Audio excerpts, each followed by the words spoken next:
na naman ako ng double deck. Webes yata. Ano ba ngayon? Kailan ba gagawa doon sa kwarto ko? Pag nagtapos na ito, Kala ko ba Webes, Biyernes. oo, kasi bukas. Sabado, hindi kayo gagawa kasi pupunta kami sa sementeryo eh. Oo, pero bukas ano daw yun? Ano? Bibilihin na bukas yung materialis. Bibili na. Oo, bibili na bukas ng umaga.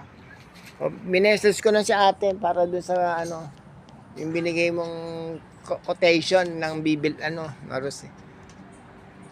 Ng Kasi mga di ba gamit. sabi ko sa kanya, mga nasa 15 yan, sama yung ano pa, yung release pa ng ano niya, yung pinaka-release pa. Ayan na guys, nagpaalam na sa inyo si Master Chito. Bye. Susunod ay gagawa naman siya dun sa aking kwarto. Double deck. Gagawin ng double deck. Tsaka yung cabinet kasi yung kwarto kay maliit lang. Bodega ko nga yun eh. Matagal ng project yun eh. Kasi pinigilan nila ako. Papagawa ko na sana yun eh. Pinigilan nila kasi nga sabi dito gagawa dahil gagamit ng kuryente. And laki-laki na nga sinisingil ta sa amin pag gagamit ng kuryente. Kaya hindi na natuloy. Tingnan naman ako ng double deck. Webes yata. Ano ba ngayon?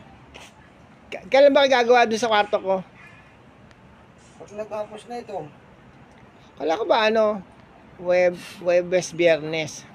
oo, kasi bukas. Sabado, hindi kayo gagawa kasi pupunta kami sa sementeryo eh. Oo, pero bukas ano daw yun?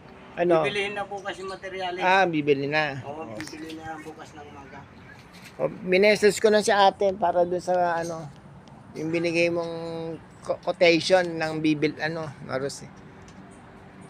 Ng mga Kasi gamit. sabi ko sa kanya, mga nasa 15 yan, sama yung ano pa, yung release pa ng ano niya, yung pinaka-release pa. Ayan na guys, nagpaalam na sa inyo si Master Chito. Bye. Susunod ay gagawa naman siya dun sa aking kwarto. Double deck. Gagawin ng double deck. Tsaka yung cabinet kasi yung kwarto kay maliit lang. Bodega ko nga yun eh. Matagal ng project yun eh. Kasi pinigilan nila ako. Papagawa ko na sana yun eh.